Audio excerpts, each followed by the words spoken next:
ये है talks news network और आप देख रहे हैं पॉलिटॉक्स, राजनीति का कच्चा चिट्ठा। उत्तर प्रदेश विधानसभा चुनाव से पहले बीजेपी अपना जातीय समीकरण और सियासी गठजोड़ बनाने में जुट गई है। ऐसे में बीजेपी ने 2022 के चुनाव के लिए अपना दल के अलावा संजय निषाद की निषाद पार्टी के साथ मिलकर चुनाव लड़ने का ऐलान किया है। यूपी के चुनाव प्रभारी केंद्रीय मंत्री धर्मेंद्र प्रधान ने निषाद पार्टी के साथ गठबंधन का औपचारिक ऐलान किया है। प्रधान ने लखनऊ में आयोजित एक प्रेस वार्ता में बताया है कि भाजपा का निषाद पार्टी से गठबंधन हो चुका है।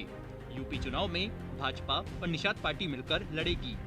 अपना दल पहले से इस गठबंधन का हिस्सा है। हालांकि निषाद पार्टी सूबे में कितनी विधानसभा सीटों पर चुनाव लड़ेगी, इस पर मुहर नहीं लगी है। सियासी गलियारों में चर्चा है कि भाजपा ने चुनावी समीकरण साधा है, साथ ही राजभर की कमी को निषाद को पूरा करना है। प्रेस कॉन्फ्रेंस में बीजेपी के चुनाव प्रभारी धर्मेंद्र प्रधान, प्रदेश प्रभारी राधा मोहन सिंह और प्रदेश अध्यक्ष स्वतंत्र देव सिंह के साथ निषाद पार्टी के अध्यक्ष संजय निषाद भी मौजूद रहे। इसके अलावा यूपी सरकार के प्रवक्ता और मंत्री सिद्धार्थ नाथ सिंह की मौजूदगी भी रही। इस दौरान धर्मेंद्र प्रधान ने कहा कि चुनाव प्रभारी बनने के बाद 3 दिन से उत्तर प्रदेश में हूँ। यहाँ 2022 में एक बार फिर भाजपा की जीत सुनिश्चित है। प्रधान ने निषाद पार्टी के साथ चुनावी गठबंधन की आधिकारिक घोषणा करते हुए कहा कि इससे एनडीए के अभियान को मजबूती मिलेगी। अपना दल और कई अन्य सामाजिक संगठन भी हमारे साथ जुड़े हैं। उत्तर प्रदेश में अगले साल होने वाले विधानसभा चुनावों के लिए सियासी बिसात बिछने लगी है। हर राजनीतिक दल अपने समीकरण दुरुस्त करने में लगा है। भाजपा ने भी चुनाव प्रभारी धर्मेंद्र प्रधान की अगुवाई में रणनीतिकारों की पूरी टीम मैदान में उतार दी है। पिछले कई दिनों से यह टीम अलग अलग स्तरों पर बैठकें कर माहौल को भांपने और पार्टी कार्यकर्ताओं नेताओं को जीत के गुर सिखाने में जुटी है।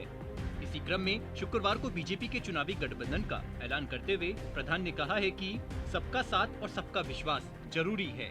प्रधान ने कहा कि प्रधानमंत्री मोदी और योगी आदित्यनाथ पर जनता का अटूट भरोसा है। प्रजातंत्र में विश्वास ही सबसे बड़ी पूंजी होती है। 2022 में यूपी की जीत महत्वपूर्ण है।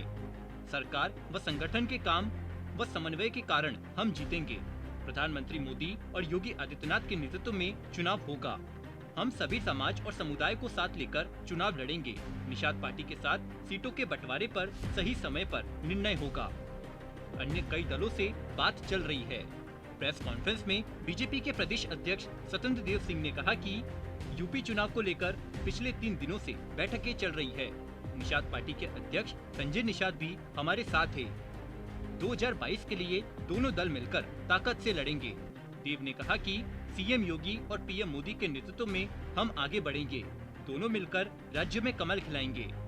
बीजेपी और निषाद पार्टी के बीच गठबंधन पर पिछले कुछ दिनों से प्रदेश के सियासी गलियारों में अटकलों का बाजार गर्म था। शुक्रवार को इन सभी अटकलों पर विराम लग गया।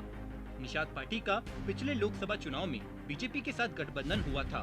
संजय निषाद के बेटे प्रवीण निषाद सतनबीर नगर से बीजेपी के टिकट पर चुनाव लड़े और जीते थे, लेकिन अगले साल प्रस्तावित विधानसभा चुनावों से पहले निषाद पार्टी द्वारा लगाई गई शर्तों की वजह से सियासी गलियारों में तरह तरह के कयास लगाए जा रहे थे। हालांकि धर्मेंद्र प्रधान ने सीट बंटवारे को लेकर कोई ऐलान नहीं किया। कहा जा रहा है कि सीटों को लेकर बातचीत भी लगभग तय हो चुकी है, पर इसका ऐलान केंद्रीय नेतृत्व के साथ मंथन के बाद किया जाएगा। माना जा रहा है कि भाजपा पूर्वांचल में निषाद पार्टी को 3-4 सीटें दे सकती है। कहा जा रहा है कि डॉक्टर संजय निषाद को नियमित एमएलसी बनाए जाने और मंत्रिमंडल विस्तार होने पर मंत्री बनाए जाने पर भी मंथन हुआ है। PoliTalks bureau, UP. ये है टॉक्स न्यूज नेटवर्क और आप देख रहे हैं पॉलिटॉक्स, राजनीति का कच्चा चिट्ठा।